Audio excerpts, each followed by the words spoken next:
Hi, and welcome to the Loan Officer Team Training Podcast. My name is Irene Duford, and I'm your host. And I'm so excited to have Ginger Bell today, the famous Ginger Bell on the podcast. Ginger Bell has become a really good friend of mine. We've known each other for years on social media, right? But just in the last 5 years or so, we've become really good friends. And I'm so excited to have you here today sharing your wisdom for loan officers. So welcome. Thank you, Irene. And I am so excited to be here. I love that you're doing a podcast because it's an opportunity for you to share your expertise and then also to have other people hop on and have that conversation. And I love having a conversation with you because you're such a great educator and you do so much for our industry. So thank you for that. Oh, thank you. That's so sweet. But I'm glad you're here because we're going to get right into the meat today. But first, before we get into the meat, I would like to ask Ginger a couple of questions so that the listeners can understand your background, where you came from. And I love to hear success stories. And we don't start with success, right? We start with other things, with our growing up and how we got into business and things like that. So I'd love to hear a little bit about your background, Ginger, share with the listeners how you got started getting involved in mortgages. Just take us back. Take you back a long, long time ago. Well, I've been in the mortgage industry for 20 years. And before I got into the mortgage industry, the last job I had, I was a corporate trainer for Dale Carnegie Training. I've done a lot of different things in my career. I've been a corporate trainer for quite a while. My husband and I actually bought Subway franchises when we were first married. Awesome. So I've been a franchise owner, but always an entrepreneur at heart. I am a builder. I love building and I love education and I love marketing. And so tying all of those together, the mortgage industry has given me the opportunity to really do that. And so I got started in the industry. It's been 20 years plus.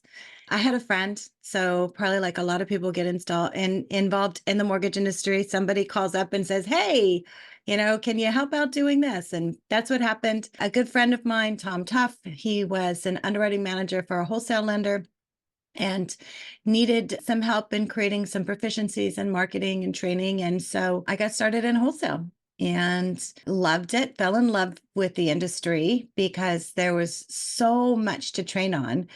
And so I started developing courses around the loan product. So FHA, USDA, VA, back then we were just getting into some of the non-prime loan programs. Uh-huh. And so I worked for a non-prime lender for a while. And while I was there, developed a lot of continuing education classes for mortgage loan officers. I've always found that education is what always people need. Yes. And in our industry, especially. And so I love doing education in what I was doing because there was so much to teach on. And I figured out how to do continuing education and get it approved in the States. And so I just started doing that. And I would be the one person that would show up the day before the conferences because there was always CE day the day before, right? Uh-huh. Where we would teach an 8-hour continuing education class or whatever it was. And so nobody else would show up that day. And I would show up and people would have questions to ask. And so I got to meet a lot of people. And that's what I think the thing I found education. And when you combine that education and marketing, and that's my company, and that's why I called it that, EduMarketing, is it puts you at an advantage because then people are coming to you. So instead of you going to them, then they come to you. And I'm actually in the process. I have another book that I'm publishing soon within the next couple of weeks, and it's EduMarketing in the mortgage industry. Love it. And it goes through, and that's one of the things, if you're a listener and you've ever gotten one of my books, I am really big on not just telling you, hey, you need to do this, but I'm going to show you how to do it. I'm going to give you the steps on how to do it. And that, in my opinion, is what being a teacher is Yes. giving you the the actual how-tos and not just the rhetoric as far as, hey, go out and do this. There's Yeah. a lot of people that tell you that. And there's definitely a lot in the industry. It's like, hey, it's like AI right now is really big, right? Yes, So it's like, hey, you need to use AI. Great. How? exactly. Yes. And you have a course on AI. You have a whole I thing on AI. do. Tell us about about that. We use AI in our business a lot. We have EduMarketing, we do video production, podcast production, book publication, marketing. I mean, I have some clients where we put together from beginning to end their entire marketing program and oversee it for them. And I've done that for a long, long time for a lot of clients. But we've used AI before ChatGPT came along. We've been using, there was and still is, software that's called Jasper. And Mhm. Jasper integrated some of the language modeling in their content writing, and so we used it. So when Chat came along, we jumped right in and started using it because it streamlines so much of what we're doing in creating content. And what I found is a lot of people didn't know the depth of ChatGPT. And, I think a lot of people hop in and maybe put a prompt in and say, hey, write a social media post for, my FHA program. Mhm. But the thing of it is with AI is it will write in whatever narrative or voice that you want, but you have to tell it. Mhm. And so the course I designed is not just an ordinary course that goes through, hey, you need to use ChatGPT, but I teach you how to train ChatGPT to write in your voice. So, how to create a style guide that's in your voice. And I'm not talking a style guide as far as colors, I'm talking about a style guide in your voice because we have our own voice. And it's funny because you can read what people post on social media and you can hear them say that. Carl White is a great example of that. Yes. Carl and I have written several books together. And I was talking to someone the other day, they were starting a podcast, and I have a list of Carl's questions. And he and I put our questions together. And this person said, oh my gosh, I can totally hear Carl saying that. And that's the thing is we all speak in a certain voice. We have a certain tone that we use. Some is formal, some is informal, whatever that is. You can teach ChatGPT how to write in your voice, I love but that. you have to teach it. And so that's part of the course. Prompting. A lot of people will do a one shot or what we call a two-shot prompt. So you put in the first prompt, it's not what you get, so you try it again. Mhm. But you can actually put in, besides the one shot or the dual shot or the two shot, but you can put in, it's called a tree of thought. And so it's really different layers of the prompt that you put in initially. Mhm. And then it can generate multiple prompts. And so to give an example, we have set up our prompts where you have GPT. So ChatGPT created a section where they called GPTs. And I wish they would have come up with another name for it. But it's basically it's your GPT is like a persona or a role, if you will. So you Mhm. can have a GPT for doing social media. You can have a GPT for writing underwriting guides. You can have a chat GPT for answering emails that are going to answer in a certain way. We have GPTs, like I have a VA GPT that's for the VA home loan.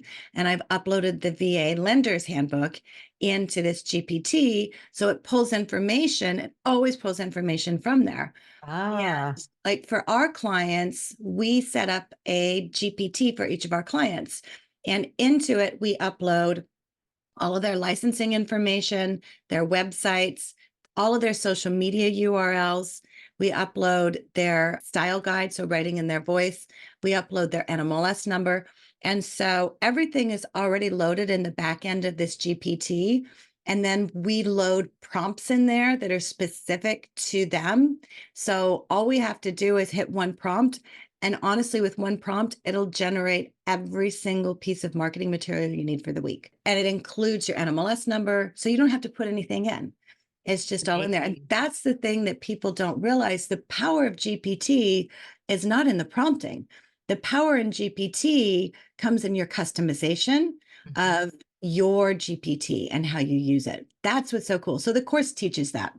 Yeah, that is so awesome. Now, I have this book here, AI prompting, and I know you wrote Yes. this book with Chelsea and with Chelsea and Tony. Tony. That was the one of the first well that I know of, one of the first ones that came out. But then you've got your course. Tell us what else you have in the form of AI, just the AI Yeah. stuff. AI. So I am so excited about everything that's happening with AI.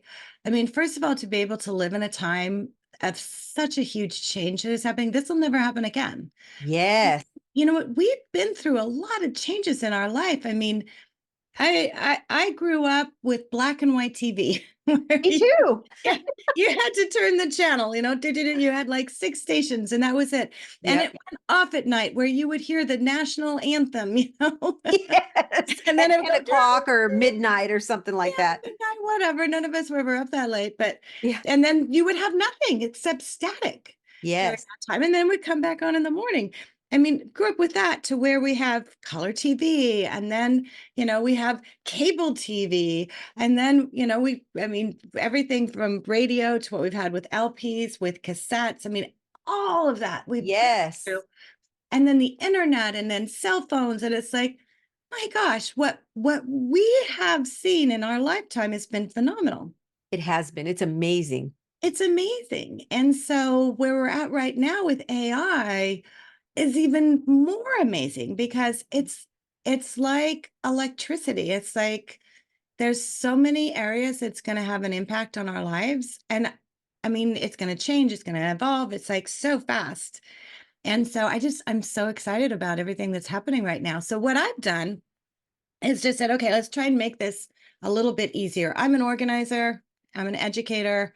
So I have the course. So we have the ChatGPT mastery course, and it's written I have a basic one that, on it. And I do have people outside the mortgage industry that take that. Hmm. But then I wrote one that's for loan officers and real estate professionals. And so I specifically have content in there on how to use ChatGPT in your business, in your mortgage business, in your real estate business. So we have that. That is at aimastery.com. And then I started getting a lot of emails and calls from people saying, hey, what does this? Hey, is there an AI that will take my video and turn it into a blog post? And is there an AI that will chop up my videos? And the answer is yes. But I mean, I can't keep responding to all of these requests. So I created a directory, which is called AI Beehive. So it's aibeehive.com, and it has a directory, and we're constantly adding to it. We honestly now have companies that are finding the directory that are adding in their own AI technology, which is cool. So great. So we have the directory. So we have the course, which is the AI Mastery Center. And then we have the directory, which is AI Beehive. And then I just started a newsletter, which is called the Daily AI Buzz. So it goes along with the AI Beehive. And so it is a daily prompt. So every day we email out a prompt example that you can try. And then we make a recommendation, I mean, a suggestion. Not all of these have we tried, but just different AI technology. So we have that. And then we have the AI Clubhouse. And so the AI Clubhouse is a Facebook group. We also have a live streaming podcast we do, and then you have recordings and just having conversations about AI, because that's really, really where we're at. We're all learning. This is all Yes. brand new. Yeah. Nobody knows this. Not even Yeah. the people that create it know it. I don't Isn't think. it crazy? At first, I have to admit, at first I was a little apprehensive about AI. I kept thinking, well, I don't want to put stuff in AI because then it'll be out there and then it's no longer proprietary and all this different kind of stuff. How did you get over thinking? Because I'm sure there's people listening that have felt that way, whether they still do Yeah. or not. But how did you get through that part, that kind of thinking? Or maybe you never had that kind of thinking. Yeah. Here's the thing. I was listening to a video on YouTube with Gary Vaynerchuk yesterday, and it was his first talk that he did in 2024. And he was specifically talking about he'd gotten an email from someone that had an idea he wanted to share with him, and the guy wanted him to sign an NDA. And Gary said he chuckled about it because he goes, there's not a lot of original, I mean, honestly, there's not a lot of original stuff out there. I mean, That's true. I mean, AI is, right? So, I mean, there Right. probably is. I mean, if it's an original and you don't want somebody to know about it, then don't put it in there. I mean, Exactly. but otherwise, probably what you're talking about, somebody else has talked about and somebody else has done it. And so, if you have something that's a patent or something truly that you're working on that you think is proprietary, then don't put it in there. Hmm. Yes. Otherwise, you're not going to put non-public information in there. So you're not going to use it for anything that, would be considered non-public information. But honestly, most of the things you're going to use it for is going to be marketing, quite Hmm. honestly, especially for ChatGPT. And so there's nothing wrong with using that. Yes, you're right. It's scarcity mentality. I hate to say it, but Yeah. it's kind of a scarcity mentality backlog of, when we have scarcity mentality, we don't realize it sometimes, but I catch myself with that kind of mentality once in a while. We Yeah. try not to do it, right? But Right. those old programs come back and you start to Yeah. worry or get fearful. And, it is. And I don't like scarcity mentality, meaning when I say scarcity mentality, I mean thinking that there's fear that someone might take something or steal something or that type of thing. But I don't think we need to worry about that because you are right. And Gary is right. There's very few original ideas out there. Most of the time we've learned something, so we take what we learn and we apply it, right? Let me tell you the number one thing, and you're 100% right. The number one thing I think that is that is so prevalent and so strong is not taking action. And so you need to leave that, yeah, the scarcity mentality, the fear mentality, and move into the action and the accountability mentality. Yes. As when you're taking action on things, you're not worried about that. Oh my gosh, what is going to happen? It's like if you just focus on you, just you, nobody but you. What makes you unique? What do you have to share? What is it that you bring? Then it's not going to matter what anybody else thinks or does or anything else. You just be the best you can be. Absolutely. And that's it. And just focus on that and be accountable and responsible for it. So taking action is one of those things, and taking that responsibility to take action in our jobs, in our businesses, in our careers. And that's the one thing that I see a lot of people aren't doing is taking action. There's a lot Mhm. of conversation about things that need to happen. Video, for example, great example. Yes. So how long have we known that we should probably be doing video on social media? A Mhm. long time. This is not Yes. anything new. I've been talking about it for a very long time. Everybody else has been talking about it for a very long time. It's not a new idea. But yet, how many people do it and do it consistently? I can tell you the people that do are the ones that are having results. And I'll give you an example. So, Danny and I met 3 years ago. I spoke at a Carl White event. She was in Salt Lake. And Danny came up to me and he says, I want to do videos, but I want to do them in Spanish. And I said, that's perfect because I can tell you what, there are not a lot of people that do videos in Spanish. Mhm. It is the largest growing first time homebuyer population, and it is the one that is the least served in terms of education. Yeah. And they're the ones that need the most education. Mhm. And so Danny said, can you help me do my videos? And so we started doing videos 3 years ago Mhm. and did a YouTube channel. He then got into TikTok and started doing a lot of TikTok videos. And honestly, I wasn't sure the TikTok thing was going to take off because I'm like, Danny, I don't know. It's a younger crowd. And this was, several years ago. And he says, I just want to try it. I want to try it. So he tried it and Mhm. he spent the time to play around with it, to figure it's like that, I'm going to try this. Oh, that didn't work. I'm going to keep trying. I'm going to keep trying. And the problem is people give up. Yes. People give up. And it's like, guys, this is not a give up. Mhm. This is not something, videos and being involved in social media, whether it's on, TikTok or Facebook. And honestly, in my opinion, if you're doing one, do them all Yes. because Instagram has been a huge success, but Facebook, and this is one of the things Gary Vaynerchuk talked about, Facebook is a huge opportunity because a lot of people aren't on there creating content, but there are a lot of people on there. People are coming back to Facebook because Facebook has a lot of that interaction and community, which is why social media started in the first place. Exactly. It's social. It is social. Yes. And so, it's like do a lot of them. But Danny started doing that. He and I meet once a month and we record his videos for YouTube. He does a lot of his TikTok on his own, but Mhm. we do talk about topics and record his videos. He records them in Spanish, which I do not speak Spanish, so I do not understand a word he says.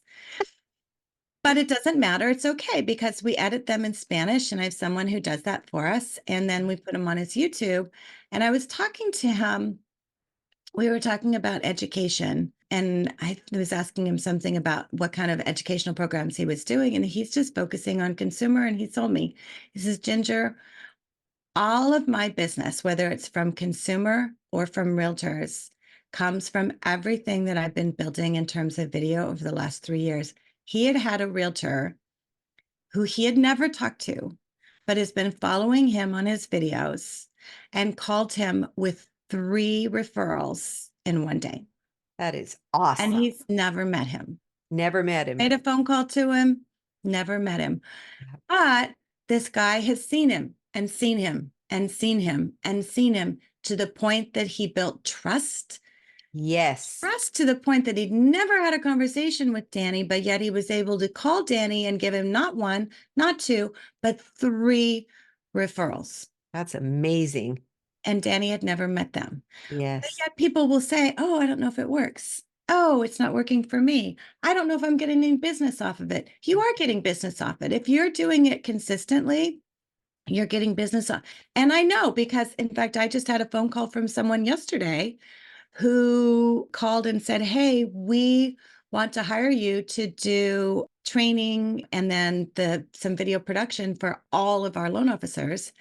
And I didn't know who this person was, but he's been following me. He sees me. He sees what I've That's been doing. great. And so that's what it does. But it's a matter of being consistent with it Yes. and finding your voice. And it's not about doing TikTok dances. I mean, it's not about, you don't have to follow the trends, but you do have to educate. And so it's a matter of it's selling the problems you solve, not the services that you sell. And that's the biggest difference that people miss. And so many times, I had a conversation with someone the other day. It's like, Ginger, I'm not good at selling myself. Then educate. Yes. I'm not good at selling myself either. No, not too many people are good at selling themselves, Right. but you can educate. Yes. And you believe it when you're educating. You believe in yourself because you know you're educating people and helping them. Yeah. That's the difference. Yeah. And that's why I call it EduMarketing, because it's educational marketing and it's the strongest, most powerful, best thing you can do in your business. Yes. I agree. I think it brings results that you can't get any other way. Yeah. If you do both, right? You make phone calls, you meet with agents, you meet Yeah. with referral partners, you write handwritten notes, you call your current clients, your past clients, you call your pre-approved and looking, you do all of that and Yeah. the videos It's just and another spoke. Yeah. It's yes, just another spoke. It's another way for you to do that. So it all goes together. And yes, that's the thing when you think about it, it's making the phone calls, doing the outreach, following a plan, right? yes, So that's the main thing is following a plan. And then doing the videos, doing the handwritten notes, doing all those things together, sending the email. How many people, I mean, nobody sends emails consistently. Guys, right. I mean, we have a new client. We're helping them put together their whole campaign for marketing. And one is email. I always make my clients do an email newsletter. Mm-hmm. And so we take the videos, we put it into the newsletter, take the programs, put it into the newsletter. We just uploaded, and he didn't even know he has all of these lists that he gets from these different events. So we cleaned up his list, we uploaded them, and he has 10,000 contacts in his list. Wow. that's just on the realtor side. We haven't even gone through his past database. That's So that's a amazing. gold mine. I Yes. mean, that is an absolute gold mine. So then you think, okay, you've got this. Don't sell, educate. Yes. So it's putting together, it's like, okay, what's the first program? They have a program. He does a lot around foreign nationals. And so we have two programs we're going to focus on. And one's going to be foreign nationals, and one is another, which is a big, which is doctors programs. Uh-huh. And so then you start creating that, do an educational video, and then send that out to your newsletter, and then post it onto your social media, and then maybe do a workshop on it. We've gotten into writing books. So it's like, do a book on it. One of the best things I ever did in my career was to co-author a book with Brian Tracy. That Mhm. catapulted me into everything that I've done. So writing a book is another thing, but it's putting all of those things together. That's what makes it work. Yes. Yeah, I agree.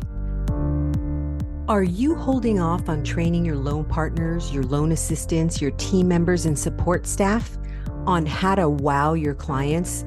Are they getting that kind of training from you? You probably plan on training them if you get a few extra hours, but when does that happen realistically? And meanwhile, your team is doing the best they can with the information that they have. But this kind of training really doesn't exist anywhere else. When you do the training, that means you're not as responsive as you want to be with your clients, and you're not hitting your closing and income goals as a loan officer. So how much is it costing you to not have a team that's properly trained how to wow clients and referral partners so that they only want to work with you because of the great experience that they're getting? We teach them how to use efficient step-by-step processes and systems that work, how to follow up so nothing falls through the cracks and loans close on time and even early, how to build wonderful relationships with clients, how to wow people so they go, man, that was an amazing experience. The members of his or her team are amazing. They're so on it. How to use scripts and dialogues for winning clients, setting expectations, and communicating with clients so that you can prevent problems down the road. How to handle difficult clients, how to make clients feel appreciated and valued, and how to handle and overcome objections. It might be time to ask for some help. That's why we're here. Loan Team Training has our next live WOW training coming up. We train your team for you so you can focus on closing loans. Check it out at loanteamtraining.com for our next class and see how many 5-star reviews we have from past WOW training participants and their loan officers who sent them at loanteamtrainingreviews.com. Remember, it's an interactive virtual training with live trainers, and we train any of your support staff that is communicating with clients and referral partners. Our sessions are 9 to 11:30 Pacific time. Check us out and sign your loan partner or team member up at loanteamtraining.com. So that is your biggest piece of advice for loan officers. That was going to be my next question, is what's your biggest piece of advice? So reiterate what you just said. What is your biggest piece of advice for loan officers right now? So I think have a plan. Mhm. It's like, okay, what that plan is. So the first thing is identify, who are you? And I always say, when you're creating your content, whether it's a video, whether it's a blog post, whether it's a newsletter, is answer these 3 questions. What problems do you solve? What questions do you answer? And what products and services do you provide? And then when you do that, then you can create an entire educational plan. So to have it a very strong, robust marketing plan, it begins with the base of, identifying who are your customers. We have really 2 focused customers in our business, and that's our referral partners and consumers. And Yes. so those are the 2 things. Those are your 2 marketing opportunities. Mhm. And then you start, okay, what am I going to do as far as creating that plan?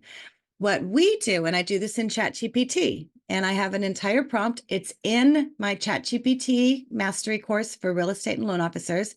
And it is a prompt. It's a weekly prompt, and it says, create my marketing for the week. It begins with video scripts. And then it goes into from the video scripts, then you write the YouTube descriptions because you're going to put that video onto YouTube. Mhm. And then from there, and we do 3 videos. I recommend 3 videos per week. So one long, 2 short. So one video that's over 2 minutes, 2 videos that are under 2 minutes. Those Mhm. are your reels, those are your instas, those are those kind of things. Yeah. And so one prompt creates the scripts. And if you don't want to read a script, it'll give you at least a format. And then the YouTube description, and then the social media posts, the newsletter, and the blog.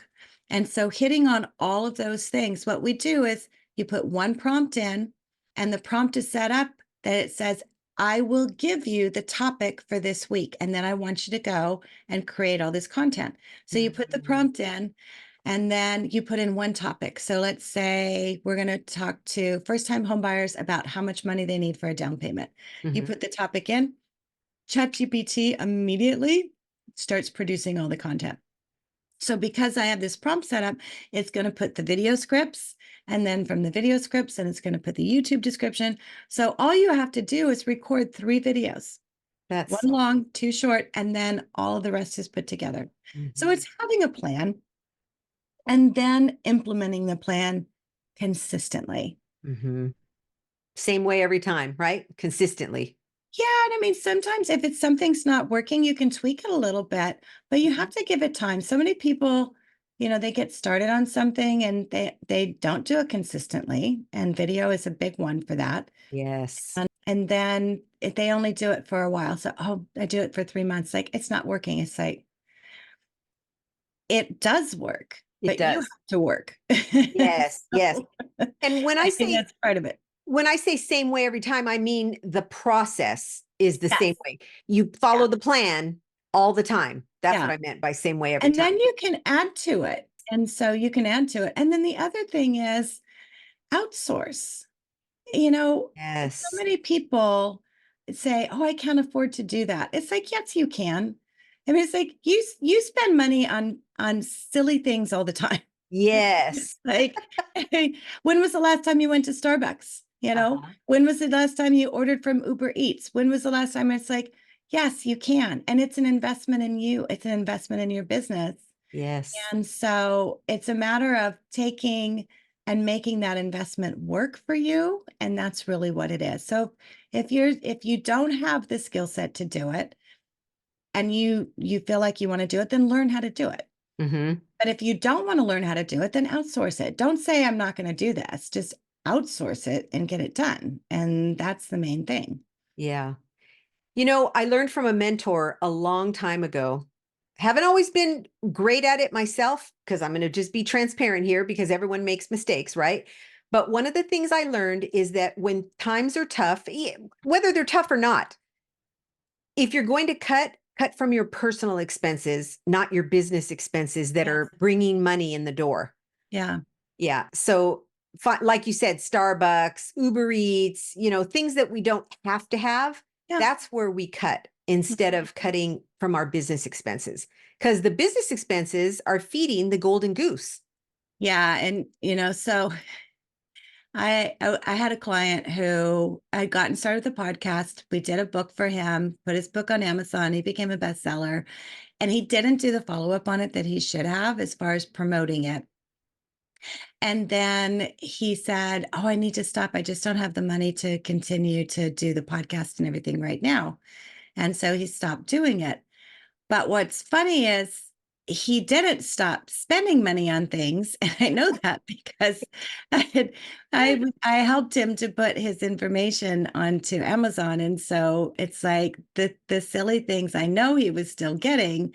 It's like, you know what? That was the wrong thing to do, because if you invest in yourself and your business, you will continue to earn money there. And Yes. so when you're making those purchases, and I always think about this, it's like, if I'm making this purchase, what is it going to do for me? Is Hmm. it going to allow me to make more money? It's like getting coaches. Coaches, I love Yes. getting coaches because that's going to help you to learn to be better. Hmm. Coaching, outsourcing, all of those things, make those the priority. Yes. Yes, joining the gym. Is joining the gym great? Yes, absolutely. But maybe instead of joining the gym, maybe you work out at home and go for a walk. Uh-huh. Those are things that to think about. Okay, maybe I'm going to cut this. Yes. And so, promoting anything you can do to promote yourself, promote your business is where you want to put your focus on. Yes. And outsourcing is good. And that's what we do Yeah, in the training company is in loan team training, we have people outsource their training to us so yeah, that they don't have to spend their time doing it and they can go get more business right. and bring it in. And their people, their trained team after they leave our courses are bringing them more money in the door and it's a win-win for everybody because then they Yeah, have job security as well. yeah. Well, and that's another thing. And, everything that you do at Loan Team Training is what everyone, and honestly, I don't care what the position is that you hire. I think everyone should go through your training because you teach so much, not just about the industry, but about setting up those systems and those best practices. Mhm. And you think about being a business owner, that's the hardest thing as a business owner is to train your team Yes. because it's taking that time away. So if you are investing in yourself and your team, then make sure they're trained the right way. And if you're not going to train them, then yes, absolutely. And honestly, I think even if you are going to train them, you're going to be fragmented. So it's like, you know, send them to Irene. Well, that was the thing when we did Dale Carnegie too. It's like a lot of what we did in Dale Carnegie was being able to work on some of those skills Hmm. and to enhance those. And that's what you do is you help to build and enhance those skills. Yeah. So even if it's somebody that may have been around the industry for a little bit, having that knowledge and that expertise from somebody else is so, so important. Well, thank you. Yeah, I appreciate your confidence in us. And we are passionate about training. I just Right. love doing it. And it's so fun. And they're live classes, and we get to be on video and talk to people and hear their experiences and share with each other. It's really fun. I really enjoy it. One of the things that I love about you, Ginger, that I've loved from the minute I met you in person, because like I said, we were friends on social media for a long time. But what I've loved about you, and I still do, and I see it every time I talk to you, is that you're always giving value to people. And that's such a buzzword, right? Giving value. But what you're doing is you are always educating people. You can't even help yourself. Like every time we talk, you give me one little piece of something new or something you just learned or a story you just heard about or but you do it in a way that is so easy to understand. That's what I love about your courses and your books and your video and the way you line things out, map things out for people is it's so easy to do because it's so organized. Like you said, you're an organizer and you are. Yeah. And Well, you thank you. have the You're sweet. experience to put it all together so quickly for people. And you never ask for anything, no matter what. You're always giving. And to me, that's the kind of person that I want to work with is people that are always giving, because that's the way I am. I always want to be giving as well. Yeah. And so that's what I love about you. You don't have any scarcity mentality. You're open, you're honest, you give tools out to people for free, and you're always giving to people and educating people. And that's one of the things I love about you. So I'm You're so sweet. glad that you're here today talking about all of this because people need to hear about what you do. Sometimes I think the other day, I think it was you that said to me, Irene, you're like, The best kept secret. yes, yes, that's what you said. And I said, I don't want to be the secret anymore. I want to be out there letting people know what we do because Yeah. they need it. They do. And it's one of those things, and you and I talked about this too, and I feel passionately about this. That's why, so my new book that's coming out is EduMarketing in the Mortgage Industry. And this Oh, is the that's going to be author's so copy. good. But it's a step by step. So to your point, as far as being, the teacher, I mean, it's actually has spots in here to fill it out, but I'm on a mission and you're on that same mission. So we're on a Yes. mission together. And that mission is to make a difference in our industry to educate more consumers. Yes, So that begins with having well-trained staff. it That does. begins with as an originator saying, hey, I need to be better about educating consumers Hmm. and answering their questions. And they have a ton of questions. If we want to help the next generation, our job, our number one job in this industry is to educate the next generation Yes. on what that looks like. So there is a past client of mine, Jordan Nutter. I love her tagline. It's a Nutter home loan. I love that. And I remember when she came up with that, I was actually filming her for a client that she happened to be with at the time. And she came up with that term. She was just new to the industry. I think she'd only been in for about 6 months. And so we were doing a video with her and her division manager, and she came up with that. But she stuck with doing videos and educating, and she has the same mindset of making a difference. She's a brand new mom. I think Jordan may be 25, 26, maybe a little bit older, not much. Uh-huh. But they got an RV, they rented out their house, and they're spending a year. So her husband, her baby daughter, and 2 dogs. And they're starting in California.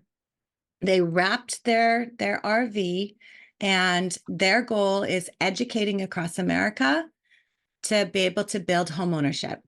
I love That is that. passion. That is commitment. And I am so proud of this girl for doing this. You know, she just got started doing that. There's a lot in this generation that is coming up that are committed to educating because they know how important it is. Yes. And so we need to find out what can we do to support them. And part of that supporting is us educating them as well. So like what you're doing is bringing them up.